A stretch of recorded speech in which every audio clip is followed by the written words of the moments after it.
The strange lights appeared in the night sky on a Tuesday. By Wednesday morning, every news channel showed the same image: 7 massive ships hovering above Earth. They were smooth and silver, each one the size of a small city. Captain Olivia Daniels stood on the bridge of the U.S. Defender, her hands clasped behind her back as she stared at the main screen. Her ship, the pride of the International Space Defense Force, seemed tiny compared to the alien vessels. "Status report," she said, her voice calm despite the tension in the air. Lieutenant Ryan Ellis looked up from his console. "The alien fleet remains in high orbit, Captain. No aggressive movements detected. They're broadcasting the same message on all frequencies." Olivia nodded. The message had been simple: "We come in peace. We wish to speak with Earth's leaders. Keep all defensive systems ready but not active," she ordered. "I don't want to seem threatening, but I don't want us caught off guard either." The comm system beeped, and General Frank Wallace appeared on screen. His face looked tired, like he hadn't slept since the aliens arrived. "Captain Daniels, you're being assigned as escort to the alien delegation. They're sending a shuttle down to the United Nations headquarters in 1 hour. Your team will meet them and provide security." "Understood, sir," Olivia replied. "Any intelligence on who they are?" "They call themselves the Zarkonian Collective, a federation of 7 advanced species. Each ship represents a different member race." The general paused. "They say they want to invite Earth to join their community." After the briefing ended, Olivia gathered her team. Security Chief Alan Becker looked skeptical as she explained their mission. "So we're just welcoming these aliens with open arms?" he asked. "We're following orders," Olivia said firmly. "But keep your eyes open. Something about this feels too easy." The landing zone at the UN Plaza had been cleared of civilians. Olivia stood with her team as the alien shuttle descended. It made almost no sound as it landed, just a soft hum that faded to silence. When the door opened, the aliens emerged slowly. The first ones looked almost human, except for their pale blue skin and large dark eyes. Behind them came creatures more different, some tall and thin, others short with extra limbs. Their leader stepped forward. He looked the most human-like of the group, with a face that seemed to be smiling. "I am Ambassador Velik of the Zarkonian Collective," he said in perfect English. "We have observed your world for some time and believe humans would make valuable members of our galactic community." "Welcome to Earth," said the UN Secretary, who stepped forward to shake the alien's hand. "We are honored by your visit." Olivia watched the exchange carefully. The ambassador's smile never reached his eyes, which kept scanning the human security forces. During the following days, the aliens shared amazing technology, medical advances, clean energy systems, and faster-than-light communication devices. World leaders eagerly signed initial agreements of friendship. In her quarters aboard the Defender, now docked near the UN, Olivia reviewed footage of the meetings. She paused on an image of Ambassador Velik watching a military honor guard. "Computer, enhance section 4, she said. The image zoomed in on Velik's face. As the soldiers performed their precise movements, there was something in his expression, not just interest, but something that looked like hunger. The next morning, Olivia was summoned to another meeting. Earth's first official embassy exchange with the Zarkonian Collective was being planned, and the Defender would escort the human diplomats. As she prepared for the mission, Olivia couldn't shake the feeling that the aliens weren't sharing their real reasons for coming to Earth. They were too interested in human military protocols, too curious about Earth's defensive capabilities. "What do you really want from us?" she whispered to the image of Velik's ship on her screen.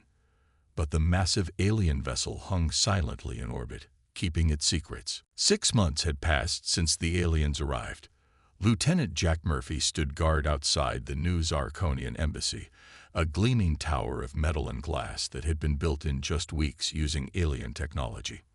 The summer sun made his marine dress uniform uncomfortably hot, but his face remained expressionless.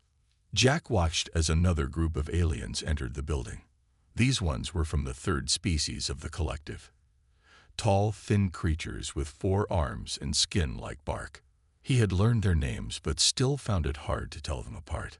"They're having another private meeting," said Surgeon Paul Dixon, who stood guard on the other side of the entrance. "Third one this week." Jack nodded.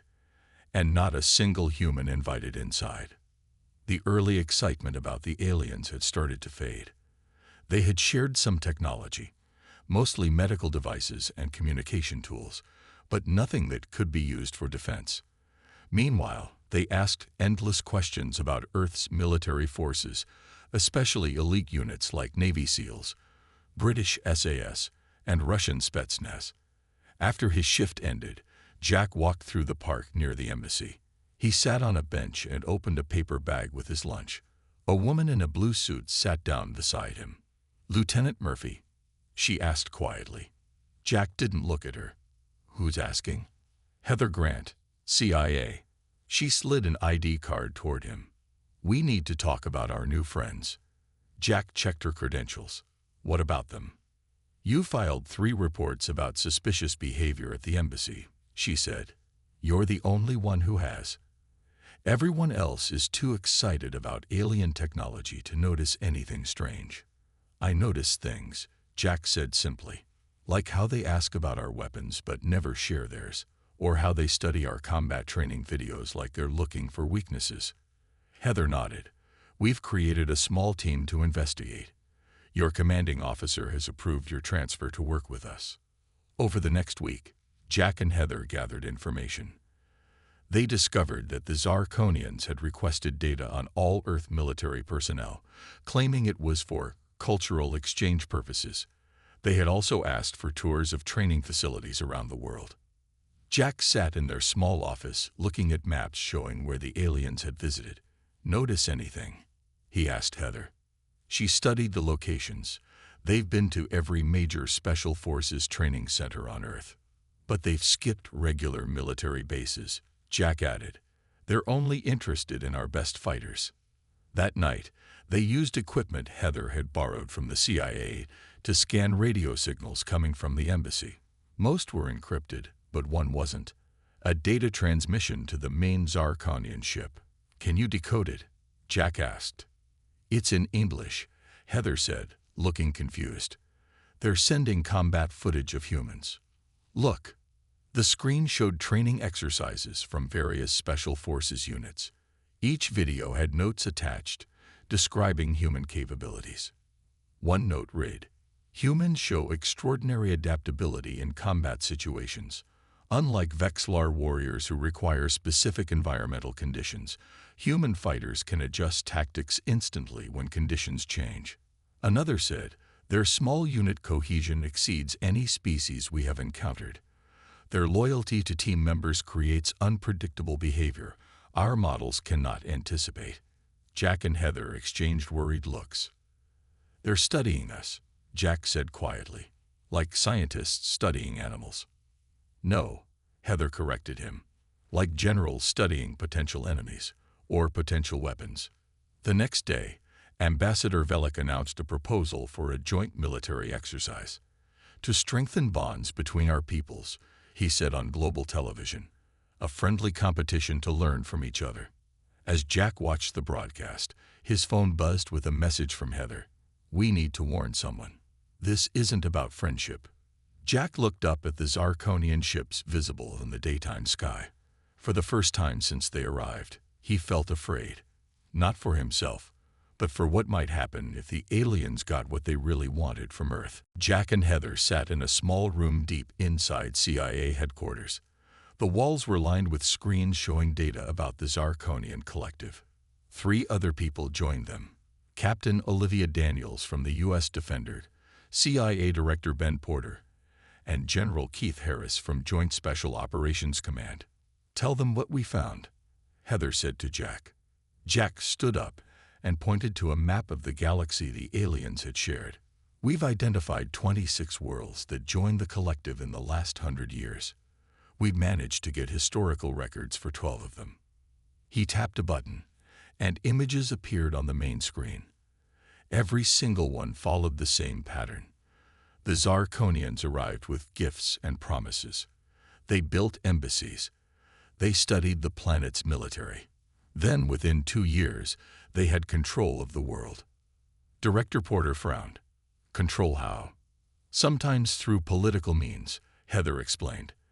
They would offer technology in exchange for military access. Other times, they used force when the planet resisted. Captain Daniels leaned forward. But why Earth? They must have conquered more advanced worlds than ours. Jack pulled up another file.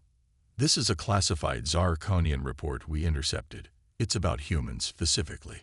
The translation appeared on screen. Human combat units display unique characteristics unseen in other species. Their adaptability under pressure and creative problem-solving exceeds our predictive models. Most notably, their elite units show capabilities that could be valuable if properly directed. General Harris's face darkened. They want our soldiers. Not just as subjects, Heather added. As weapons, they want to use human fighters in their own military. The room fell silent as everyone processed this information. There's more, Jack continued. We found communications between Ambassador Velik and the collective leadership. They're not just interested in our special forces units. They're planning to study them up close during the joint military exercise.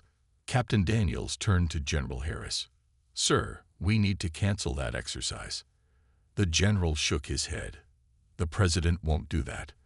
The public is too excited about working with aliens, and half the world's governments are already dependent on Zarkonian technology. Then we need proof everyone will believe, Jack said. Over the next few days, Jack and Heather worked with a small team to gather more evidence. They discovered that on every world the Zarkonians had conquered, they first identified the best fighters and removed them from the population. One night, as they were reviewing files, Heather found something disturbing. Jack, look at this, she said, pointing to her screen. This is from their military archives. They have detailed files on every Earth Special Forces unit, including personnel information, training methods, and combat records. Jack scrolled through the files. How did they get this? Most of this is classified. They've been hacking our systems since they arrived, Heather said. But that's not the worst part. She showed him another document. This is their assessment of human combat effectiveness compared to other species they've encountered. They've ranked us at the top for adaptability, endurance, and what they call tactical improvisation. The document included a section labeled Integration Potential, which detailed how humans could be used in Zarkonian military operations. They're planning to take our best fighters, Jack said quietly, and use them as frontline troops in their own wars. The next morning, they presented their findings to Captain Daniels and General Harris. The evidence was clear. The Zarkonians had no intention of peaceful cooperation. Earth was just another world to be absorbed into their collective, with its elite warriors harvested for their own purposes. The joint exercise starts in 3 days, General Harris said. It's too late to stop it without causing an incident, but we can prepare our people. How? Asked Jack. By sending someone who knows the truth, Captain Daniels replied. Someone who can warn our troops about what they're really walking into. She looked directly at Jack. Lieutenant Murphy, how do you feel about joining a special operations training mission? The military transport ship hummed quietly as it left Earth's atmosphere. Inside, Colonel Sam Hudson briefed the 30 soldiers under his command. They represented the best special forces from 12 countries. Navy SEALs, British SAS, Russian Spetsnaz, Israeli commandos, and others. This is a historic mission, Sam told them. The first joint exercise with an alien civilization. We'll be training on Lunar Base Alpha, their outpost on our moon. Lieutenant Jack Murphy sat in the back row. He had been added to the team at the last minute, officially as a communications specialist. His real mission was to quietly warn the officers about the Zarkonians' true intentions. A tall Zarkonian with silver skin entered the briefing room. I am Commander Drell. I will oversee your training exercise. His eyes moved slowly across the human soldiers. We are eager to learn from Earth's finest warriors. Jack noticed how the alien said learn from instead of learn with. After the briefing, Jack approached Major Linda Kelly, the team's second-in-command. "Major, I need to speak with you privately," he said quietly. In her quarters, Jack shared what he and Heather had discovered. Linda listened without interrupting. "You're telling me this isn't a friendly exchange," she said when he finished. "They're evaluating us as potential weapons." "Yes, ma'am," Jack replied. "And based on their history, they might try to take our best fighters by force." Linda nodded. "I'll inform Colonel Hudson. We'll keep this quiet from the aliens, but make sure our people are prepared." The transport ship docked at Lunar Base Alpha the next day. The facility was massive, much larger than humans could have built. The training area included environments that simulated different terrains from Earth: deserts, jungles, Arctic regions, and urban settings. "Impressive," Sam said as Commander Drell showed them around. "You've recreated Earth conditions perfectly." "We want you to feel comfortable," Drell replied, "to perform at your best." The exercise began the following morning. The human team would compete against Zarkonian warriors in a series of challenges. The first was a rescue mission in the desert environment. As the humans prepared their gear, Colonel Hudson gathered them close. "Change of plans," he said quietly. "We have reason to believe the Zarkonians are not being honest about their intentions. Stay alert and watch each other's backs." The desert training zone was hot and realistic. The human team moved efficiently, communicating with hand signals as they approached the target building where they would rescue a dummy hostage. Jack noticed something odd about their weapons. "Sir," he whispered to Sam, "these are supposed to be training weapons with paint rounds, but the weight is wrong." Sam checked his own rifle. "You're right. These are real." Before they could discuss further, plasma fire erupted from behind a sand dune. 2 soldiers were hit and fell to the ground. "Those aren't training weapons," Linda shouted. "Take cover." The human team reacted instantly.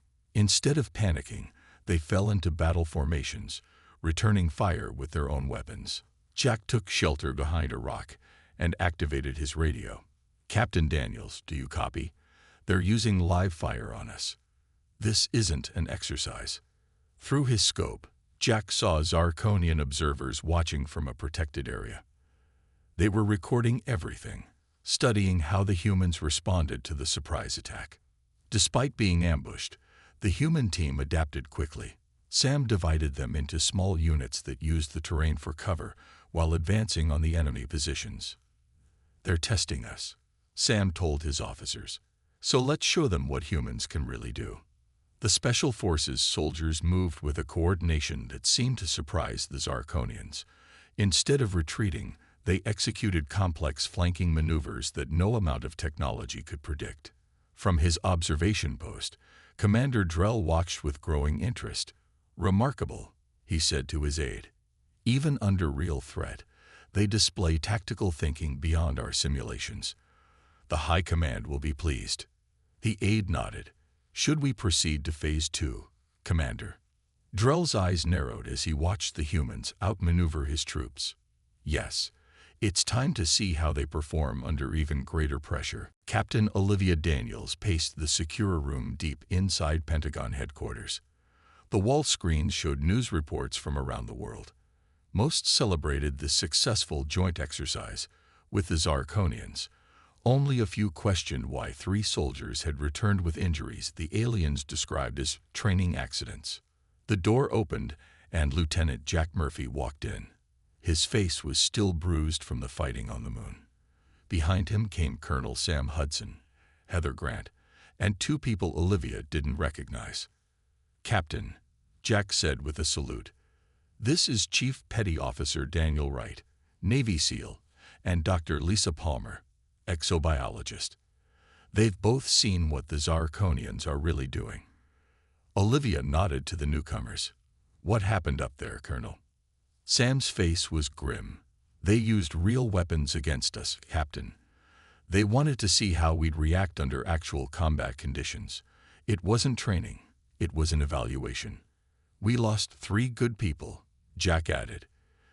The official story is they died in an oxygen system failure. Heather pulled up images on her tablet. The worst part is how Earth's governments are responding. Despite our warnings, most world leaders believe the aliens' explanation that it was all a misunderstanding of training protocols. They want to believe, Dr. Palmer said.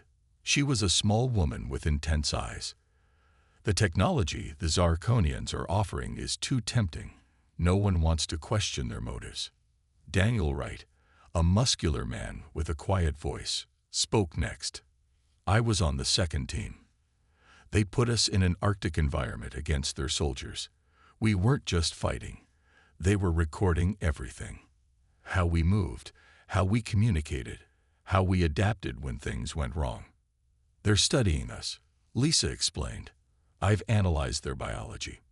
The Zarkonians evolved on a world with few predators and stable environments.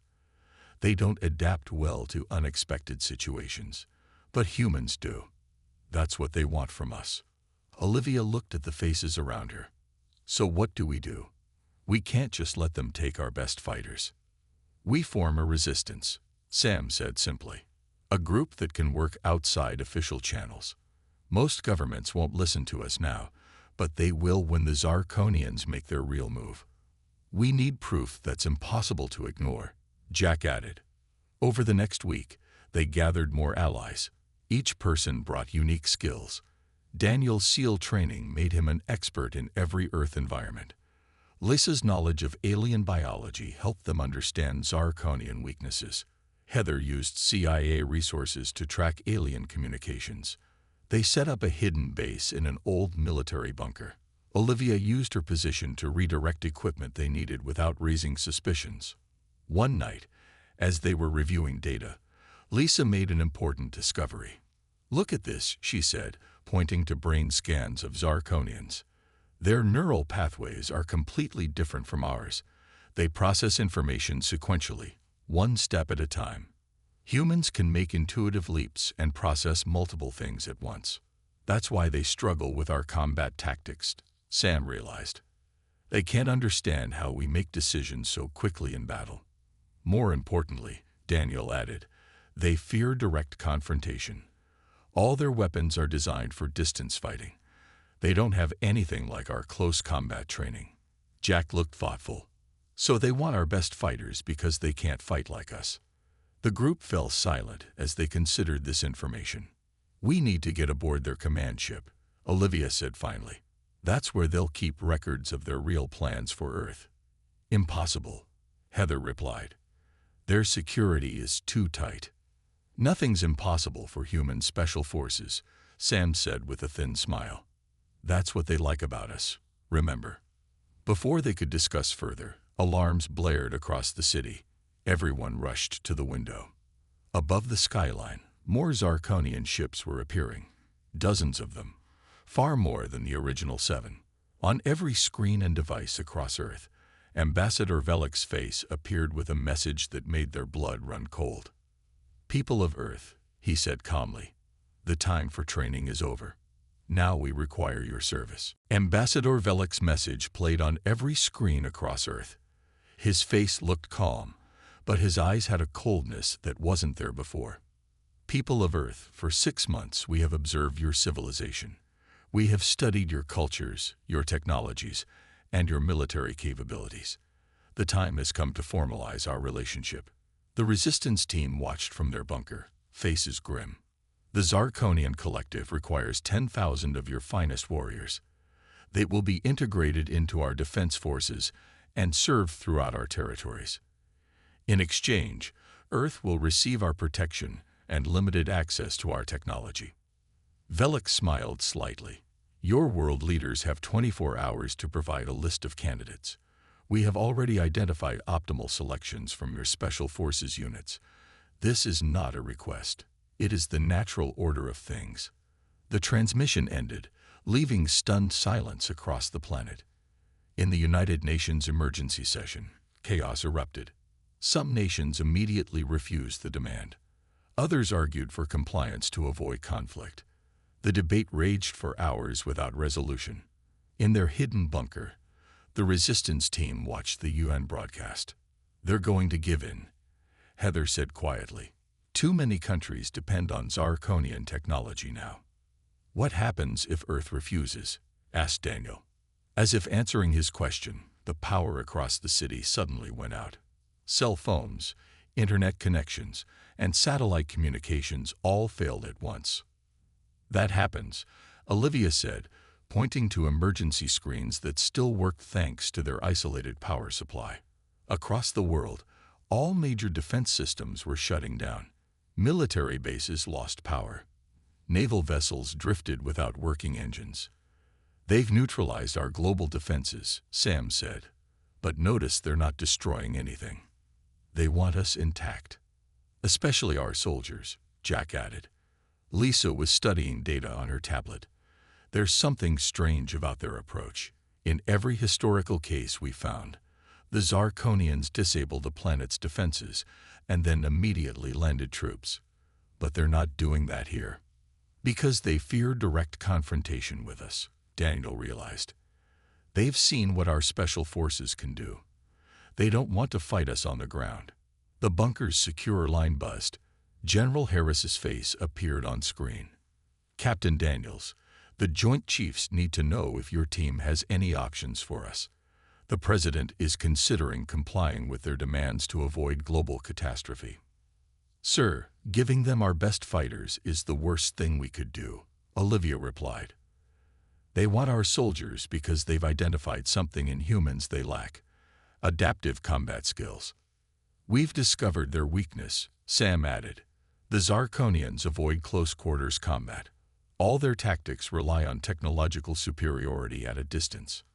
"How does that help us now?" the general asked. "They have us completely disabled." Jack stepped forward. "Sir, what if we give them exactly what they're asking for?" Everyone turned to look at him. "They want our best fighters on their ships," Jack continued. "So let's send them our best, but with our own mission." Understanding dawned on Sam's face. "A Trojan horse." Daniel nodded. "They think they're evaluating us, but they don't understand what humans are truly capable of when backed into a corner." Over the next hour, they formed a plan. The general took it to the Joint Chiefs, who presented it to the President as their only viable option. As dawn broke, Earth's response to the Zirconian ultimatum was broadcast worldwide. The President stood before the cameras, looking solemn. "After careful consideration, Earth will comply with the collective's requirements. We will provide the requested personnel for integration into your forces." In the Zirconian command ship, Ambassador Velik watched with satisfaction. "They are wise to accept our terms. Prepare the integration chambers." Behind him, his aide looked less certain. "The humans accepted too easily, Ambassador. Their psychological profiles suggested more resistance." Velik dismissed the concern with a wave. "They recognize superior power when they see it. Begin selection procedures immediately." Little did the Zirconians know that Earth's apparent surrender was just the beginning of humanity's real response. The first transport ship carrying Earth's special forces docked with the Zirconian command vessel. 500 human soldiers stood in neat rows as Ambassador Velik inspected them. Among them were Colonel Sam Hudson, Lieutenant Jack Murphy, and Chief Petty Officer Daniel Wright. Each wore a simple gray uniform provided by the aliens. "Welcome to the next phase of your service," Velik told them. "You will be assigned to different ships throughout our fleet. Your combat skills make you valuable assets to the collective." The soldiers remained silent, their faces blank. They had been carefully chosen. Each was a member of an elite unit who had agreed to the mission. Hidden beneath their skin were microscopic communication devices developed by Earth scientists using reverse-engineered alien technology. As the humans were separated into smaller groups, Sam caught Jack's eye. A slight nod passed between them. The plan was in motion. Meanwhile, Captain Olivia Daniels commanded what remained of Earth's naval forces. Though most systems had been disabled by the Zirconians, engineers had worked day and night to restore basic functions to key vessels. "All ships report ready, Captain," her communications officer said. Olivia nodded. Begin Operation Distraction. Across the oceans, Earth's remaining naval vessels launched flares and decoys. Though barely functional, they created enough electronic noise to draw attention. In orbit, Zarkonian sensors detected the activity. The humans appear to be attempting some form of resistance. An operator reported to Commander Drell. "Dispatch ships to investigate," Drell ordered, "but maintain our primary defense formation." This was exactly what Earth had planned. As Zarkonian attention focused on the naval activity, the real mission began inside their command ship. Jack and 3 other soldiers were being escorted to a processing chamber. When they passed through a narrow corridor, Jack gave a signal. In perfect coordination, they overpowered their escort before any alarm could be raised. "We have 12 minutes before the next security check," Jack said as he took the alien's weapon. "Let's move." Daniel and his team had been assigned to an engine section. Using the knowledge Dr. Lisa Palmer had provided about Zarkonian biology, they easily subdued the engineering staff. One by one, small teams of human soldiers took control of key areas throughout the massive ship. Sam led the most critical team, the assault on the bridge. 20 of Earth's best operators moved silently through the ship, avoiding main corridors and using maintenance tubes that the larger Zarkonians rarely entered. "The main bridge is ahead," Sam whispered into his hidden communicator. "All teams report status." One by one, the team leaders confirmed they were in position. Across the ship, nearly 100 human soldiers waited for the signal. On Earth, Heather Grant and Dr. Lisa Palmer monitored the operation from their bunker. Thanks to the hidden communication devices, they could track each team's progress. "They're in position," Heather told the military commanders gathered around her. "Phase 2 begins now." Back on the command ship, Sam gave the order. "Execute." In perfect synchronization, the human teams struck throughout the vessel. Their close-quarters combat training proved devastatingly effective against the Zarkonians, who had evolved to fight at a distance with technology rather than hand-to-hand. Sam's team breached the bridge in less than 30 seconds. The Zarkonian officers were so surprised by the direct assault that half were subdued before they could react. Commander Drell reached for an alarm but found himself pinned to the floor by Sam. "How is this possible?" Drell gasped. "Our security protocols were designed to stop conventional attacks," Sam finished for him. "Not humans who can think around corners." Outside the ship, the Zarkonian fleet began to realize something was wrong. Several vessels moved to surround the command ship. On Earth, Olivia watched the movements on tactical displays. "They've noticed. Time for Phase 3. She gave new orders to her fleet. The remaining functional human vessels launched everything they had, not at the alien ships, but at the space between them, creating a cloud of debris and interference. In the confusion, Jack's team reached the command ship's communication center. Using codes provided by Zarkonian crew members they had captured, they gained control of the fleet's primary communication network. "Bridge secured," Sam reported. "Communications secured. We have control of the command ship." For the first time since they arrived, the Zarkonians faced something they had never encountered. An enemy who had outthought them at every turn. Ambassador Velik sat rigidly in a chair on the bridge of his own command ship. Around him, human soldiers maintained careful watch. Colonel Sam Hudson stood before him, while Lieutenant Jack Murphy and Chief Petty Officer Daniel Wright guarded the doors. "This is unprecedented," Velik said finally. "No species has ever captured a collective command vessel." "Humans don't like being treated as resources," Sam replied. "We make our own choices." On the main screen, the leaders of Earth's nations watched the exchange. In the 24 hours since the humans had taken control of the ship, the balance of power had shifted dramatically. "What do you intend to do with me?" Velik asked. "Execute me as an example." Sam shook his head. "That's not how we operate. We want a new agreement, one that recognizes Earth as an equal, not a resource to be harvested." Captain Olivia Daniels entered the bridge. She had arrived from Earth an hour earlier to serve as humanity's chief diplomat. "Ambassador," she said, "we've studied your records.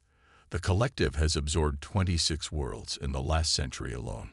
Each time, you took their best warriors and used them as frontline troops in your conflicts." Velik's expression didn't change. "It is the natural order. The strong lead, the skilled serve. But you never encountered humans before," Daniel pointed out. "We don't fit your models." Dr. Lisa Palmer joined them, carrying data tablets. "Your scientists were right about one thing, Ambassador. Humans are unique in the galaxy, but not just because of our combat abilities." She displayed brain scans comparing Zarkonian and human neural patterns. "Your people think sequentially, following logical steps. Humans can make intuitive leaps that seem illogical but work in practice. That's why you couldn't predict our tactics." For the first time, uncertainty showed in Velik's eyes. "What are your terms?" Olivia stepped forward. "Earth will join the collective, but as a full and equal member. No human will be forced to serve against their will. And we want participation in all decisions affecting our sector of space." "Impossible," Velik said. "The collective has never accepted such terms." "Then the collective has never met humans before," Jack replied. "We could have killed everyone on this ship. Instead, we chose to talk. That's another thing that makes us different." Sam nodded. "We're giving you a choice, Ambassador. A real alliance based on mutual respect, or—" He let the sentence hang unfinished. The implication was clear. Humans now controlled the Zarkonian command systems. They could turn the aliens' technology against them. Velik was silent for a long moment. Then he looked at the humans with new understanding. "Perhaps we have misunderstood your species," he said slowly. "Your combat skills are impressive, yes, but your restraint is unexpected. You have power over us, yet you choose negotiation." Over the next several days, a new treaty was drafted. Earth would join the collective as an equal partner. Human military personnel could volunteer to serve on joint defense missions, but could not be conscripted. The Zarkonians would share their technology openly rather than as controlled rewards. 1 month later, Captain Olivia Daniels stood on the bridge of a new ship, the first joint Earth-Zarkonian vessel. Half her crew were human, half were members of various collective species. "Captain, we're ready to depart," said Lieutenant Jack Murphy, now serving as her chief of security. "Set course for the Proxima system," Olivia ordered. "We have reports of raiders threatening the colonies there." As the ship accelerated away from Earth, Ambassador Velik watched from his office window. Commander Drell stood beside him. "Was this outcome part of your plan all along, Ambassador?" Drell asked. Velik shook his head slightly.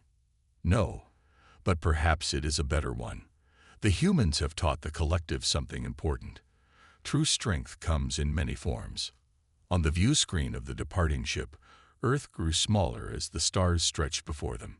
Human and alien crew worked side by side, each bringing their unique abilities to the mission ahead. The galaxy was about to discover what Earth had always known. Its elite combat units were just the beginning of what humanity had to offer.